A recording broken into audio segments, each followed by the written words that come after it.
Bonjour.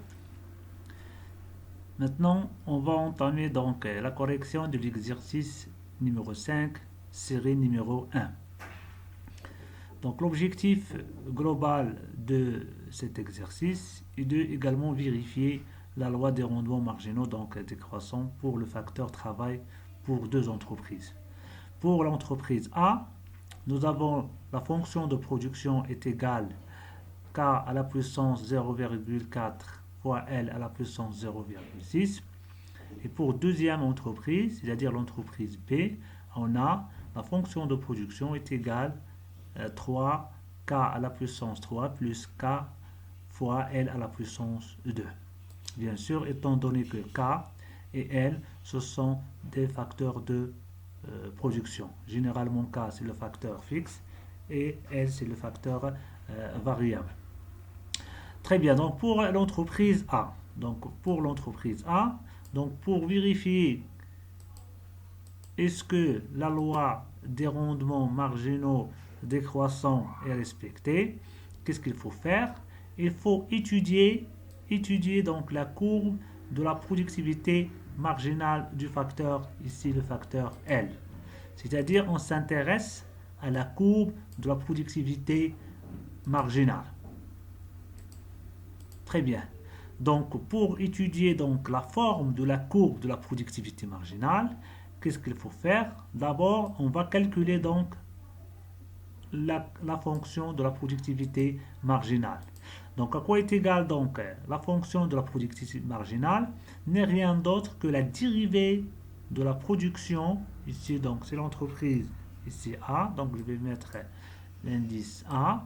Donc, c'est la dérivée de la fonction ici de la production totale par rapport à L. Donc, la dérivée, donc voilà, donc je remplace ici la fonction de production.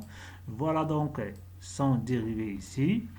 Donc, voilà. Et quoi est égal? Donc, ici, vous avez K, donc c'est un facteur qui est fixe. Donc, il n'y aura pas de changement au niveau donc de facteur K.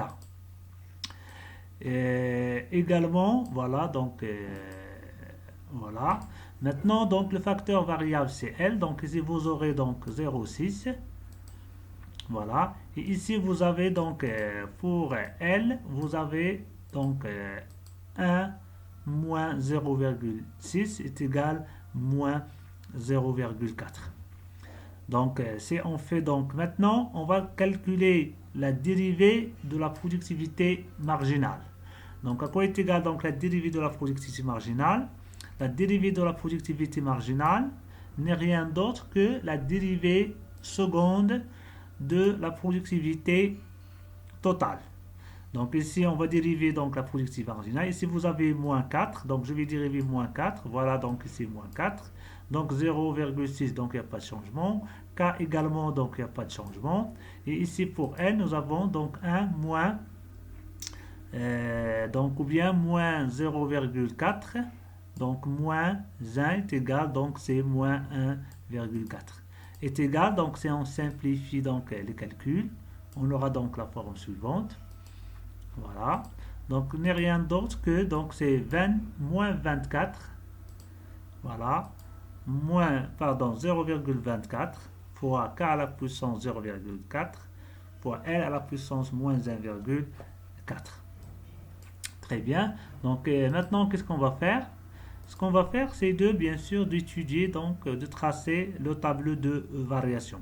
On peut ici remarquer que donc la dérivée de la productivité marginale par rapport au facteur L, donc elle est donc négative, quel que soit le facteur bien sûr K et L qui sont bien sûr positifs. Très bien. Maintenant, on trace donc le tableau de variation de la fonction de la productivité marginale. Voilà donc le tableau est donné comme suit. Voilà. Et on a donc L varie donc de 0 jusqu'à plus l'infini. C'est normal parce que on ne peut pas concevoir donc des valeurs négatives pour le facteur L. Donc la productivité, donc ici nous avons calculé la dérivée première de la productivité marginale. Donc il est égal à moins 0, donc il est inférieur à 0.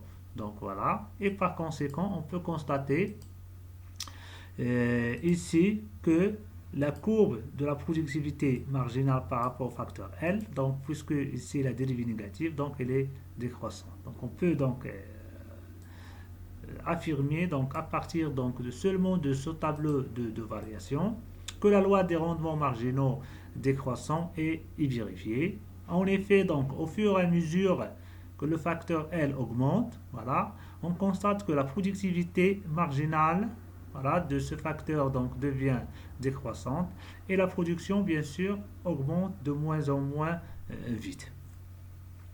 Très bien. Maintenant donc pour l'entreprise B.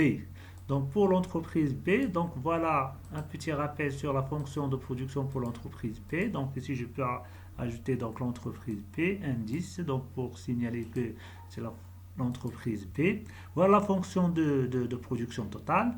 La même chose donc pour étudier donc la vérification de la loi des rendements marginaux décroissants, qu'est-ce qu'il faut faire?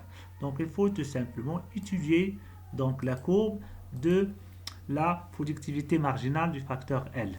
Et également, à quoi est égale donc la courbe de la productivité marginale?